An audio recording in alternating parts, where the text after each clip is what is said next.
Okay, so now let us understand completing square method. So completing square method पढ़ने से पहले आपको कुछ identities पता होनी चाहिए. Like a plus b का whole square is equal to a square plus 2ab plus b square, right? इसके अलावा you know one more identity which is a minus b का whole square is equal to a square minus 2ab plus B square, right. अब इसी identity को मैं थोड़ा सा reform करके लिखती हूँ in terms of x and a. X plus a का whole square will be x square plus 2ax plus a square. X minus a का whole square will be x square minus 2ax plus a square, right. अब basically completing square मतलब क्या?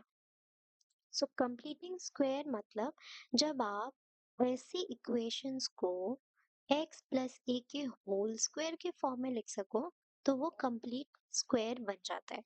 अब जाहिर सी बात है quadratic equation इतना आसान चैप्टर तो है नहीं. वो आपको डायरेक्टली ऐसी इक्वेशन नहीं देगा. वो आपको सिर्फ इतना टर्म देगा या फिर सिर्फ इतना टर्म देगा. और अब आपको ए स्क्वायर जो है वो फाइंड आउट करना पड़ेगा. ए स्क्वायर फाइंड करके आपको उस इक्वेशन में वो एक बार ऐड करना पड़ेगा और एक बार सब्सट्रैक्ट करना पड़ेगा इक्वेशन को बैलेंस करने के लिए. ठीक है, तो ये पूरी टर्म जो है अब क्या हो जाएगी, ये पूरी टर्म हो जाएगी एक्स प्लस ए का होल स्क्वायर, है ना.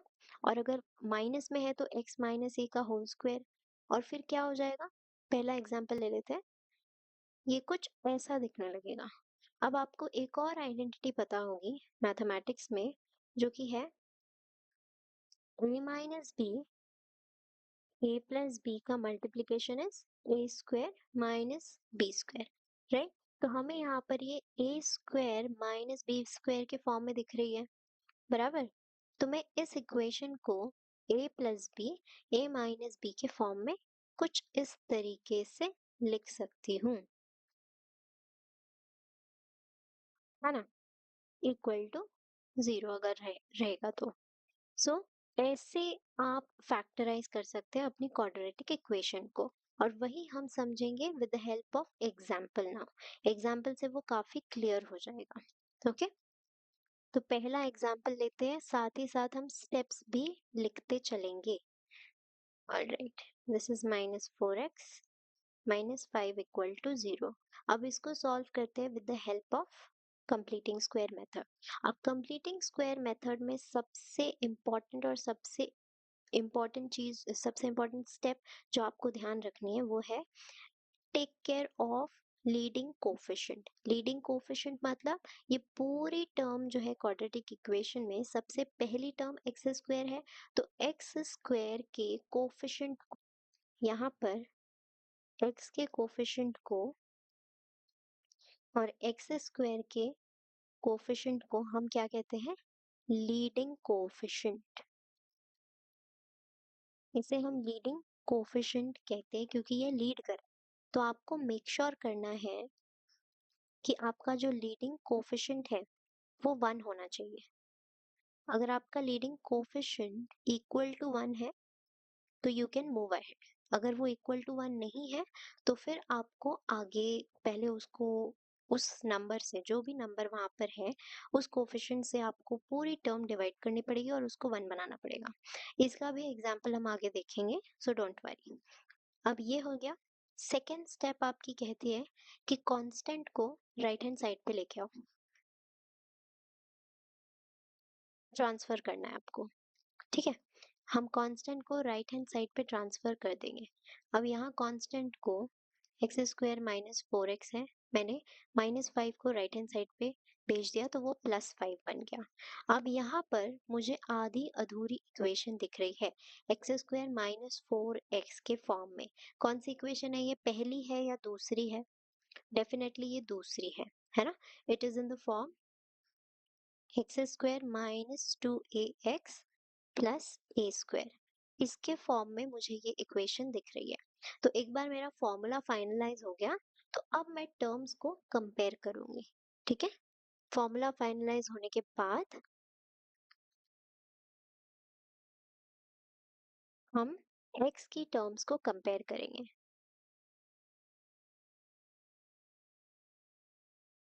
बेसिकली उसके कोफिशिएंट्स को।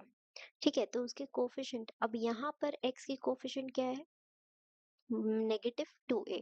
तो -2a, साइन को मत भूलना, साइन इज वेरी इंपॉर्टेंट, दोनों का साइन इंपॉर्टेंट है। ये हो गया -4x। ठीक है, साइन दोनों का इंपॉर्टेंट है। अब यहाँ से a की वैल्यू क्या आ गई, 2 आ गई। बस अब आपको क्या करना है, a स्क्वायर को ऐड करना है। फोर्थ स्टेप आपका कहता है adding a square both sides. अब इक्वेशन को बैलेंस करने के लिए आपको दोनों साइड पे ए स्क्वायर ऐड करना जरूरी है। सो मैंने क्या किया, एक्स स्क्वायर -4x, इससे ए स्क्वायर क्या आ जाता है मेरा 4, दोनों साइड्स में मैं ऐड कर दूंगी। सो क्या इक्वेशन बन जाएगी, अब ये पूरी इक्वेशन मुझे एक फॉर्मूला दिख रही है। कौन सा फॉर्मूला है ये, अब ये पूरी इक्वेशन इसके फॉर्म में आ गई। This is nothing but, this is nothing but, yes, x minus a का होल स्क्वायर।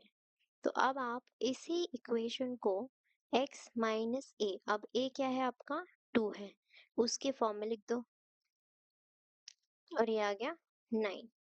अब यहाँ पर एक टर्म स्क्वायर में है, एक टर्म न्यूमरल है, तो हम क्या करेंगे, स्क्वायर रूट लेंगे।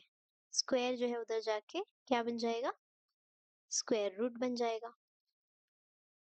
तो स्क्वायर रूट लेने के बाद क्या आएगा, x-2 आ जाएगा, प्लस माइनस, अब ये 9 जो है उसका अंडर रूट +-3 हो जाएगा, करेक्ट।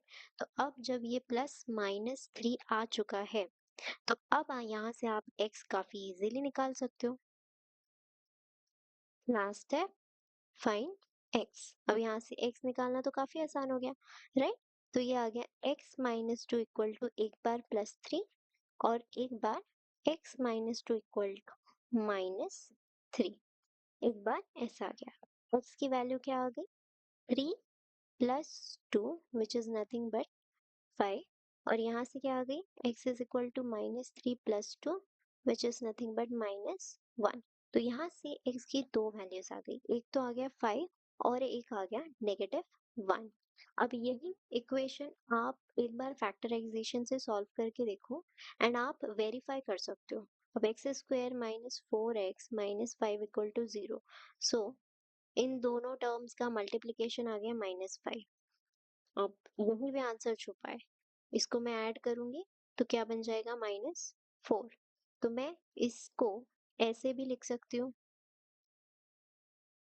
है ना, x कॉमन ले लिया, x-5 इक्वल टू 0। अब यहाँ से क्या पता चल रहा है कि यहाँ पे +1 आएगा, तो x-5 x+1 इक्वल्स 0। x क्या आ गया, एक बार 5 एक बार -1, करेक्ट है ना, एब्सोल्युटली। तो ये होता है कंप्लीटिंग स्क्वायर, आप वेरीफाई कर सकते हो ऐसे आंसर, बट जरूरत नहीं पड़ेगी। आपको कंप्लीटिंग स्क्वायर समझने के लिए सबसे पहले आपको ये फॉर्मूलाज, ये जो आइडेंटिटीज है ये समझनी होगी। ये आइडेंटिटी आती है तो आप x+a² वाला जो फॉर्मूला है ये आराम से अप्लाई कर सकते हो। अब इसी को हम एक और एग्जाम्पल देखते हैं इसी में, थोड़ा और समझने के लिए। जो एग्जाम्पल है x² + 4x+1 इक्वल टू 0। अब इसे हम कंप्लीटिंग स्क्वायर मेथड से सॉल्व करने की कोशिश करते हैं। तो हमारा सबसे पहला स्टेप क्या होता है कि लीडिंग कोफिशिएंट चेक करना है, लीडिंग कोफिशिएंट हमारा 1 है, तो नो इश्यूज। अब सिंपल सेकंड स्टेप है, कांस्टेंट को राइट साइड पे भेज दो, कांस्टेंट आ गया राइट साइड पे। अब उसके बाद, अब ये कौन सा फॉर्मूला है, अब ये हमें फॉर्मूला दिख रहा है x+a² वाला, है ना। तो ये x² + 2ax + a² के फॉर्म में है। तो अब कंपेयर कर लो, कंपेयर करेंगे तो क्या पता चलेगा हमें, 2ax is equal to 4x, तो यहाँ से a की वैल्यू आ गई 2, दोनों तरफ a² को ऐड कर देंगे,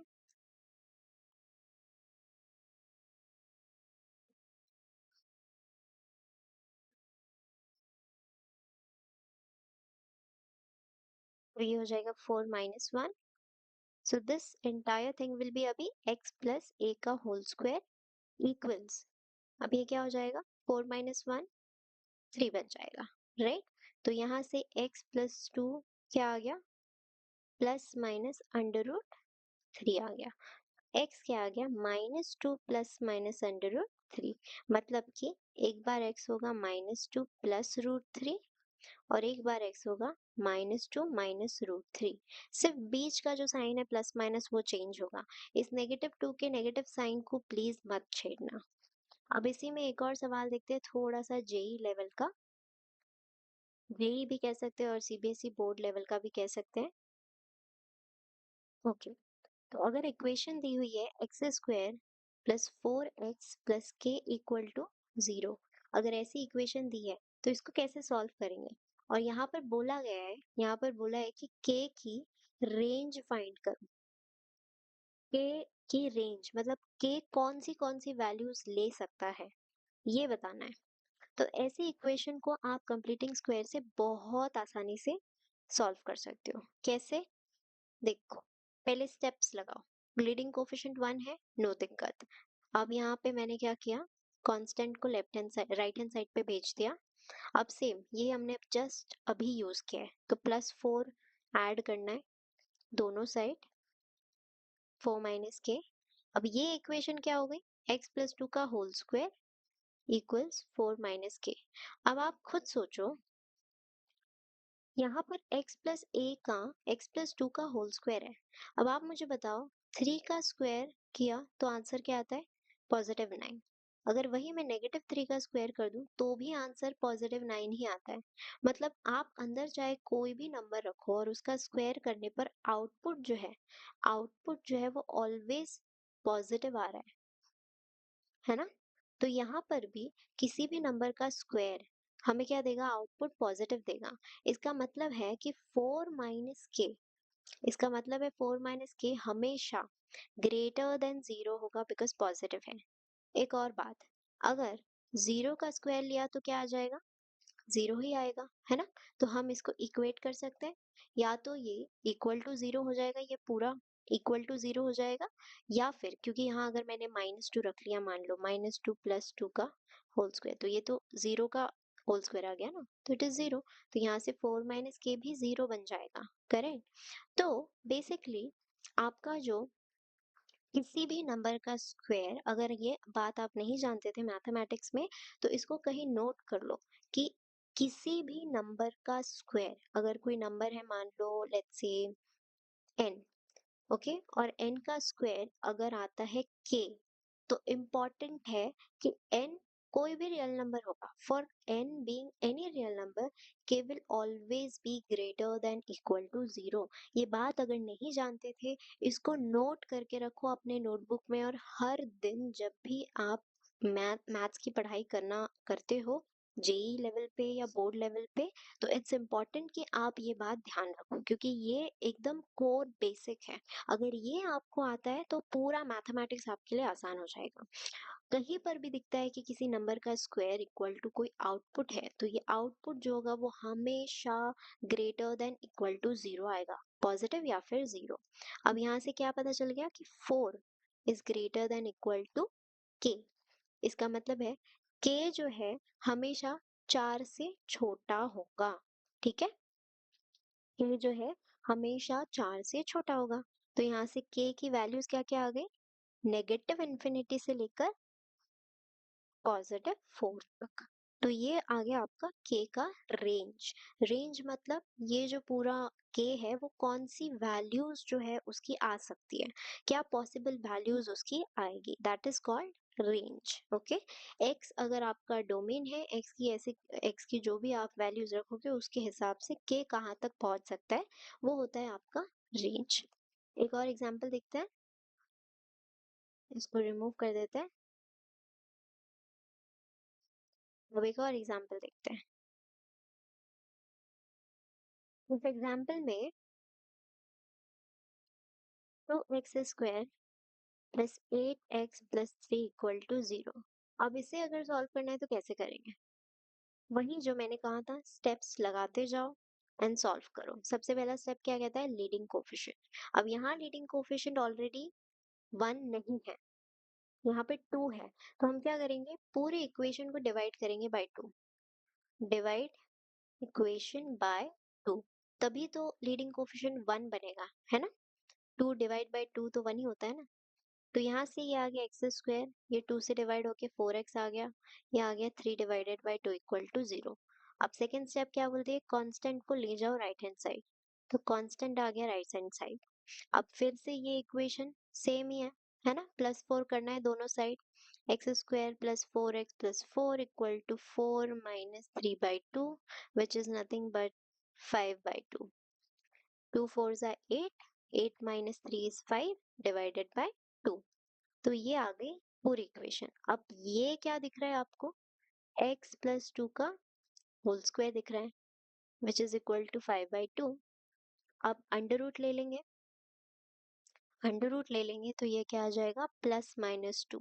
अब जब भी आप अंडर रूट लेते हो किसी भी नंबर का, अंडर रूट अगर लिया जाता है ना, जैसे मान लो अगर कोई नंबर है स्क्वायर, लेट्स से 3 का स्क्वायर, है ना, तो 3 का स्क्वायर भी 9 है, -3 का स्क्वायर भी 9 है, तो 9 का अंडर रूट क्या हो जाएगा, इसीलिए 9 का अंडर रूट हम कहते हैं +-3, क्योंकि दोनों का स्क्वायर करने से ये वैल्यू आ रही है। तो ये बात आपको मैथमेटिक्स में पता होनी चाहिए कि हम क्यों ले रहे हैं। अगर नहीं पता है, मैंने अभी जस्ट बताई है, आप इस चीज को कब फिर से, जैसे आपने स्क्वायर वाला लगा के रखा है, लाइक जैसे मैंने आपको कहा कि स्क्वायर वाला पॉइंट नोट करके रखो, वैसे ही आप इस पॉइंट को भी नोट करके रखो। अंडर रूट लेने के बाद प्लस माइनस लगाना इंपॉर्टेंट है, मतलब दो पॉसिबिलिटीज है। अब यहाँ से x की दो वैल्यूज आ गई, 5/, गॉट। सो ये आपका फाइनल आंसर है। So this is how actually the completing square method works. अब ये आपको आता है, तो finally we can move to the third method.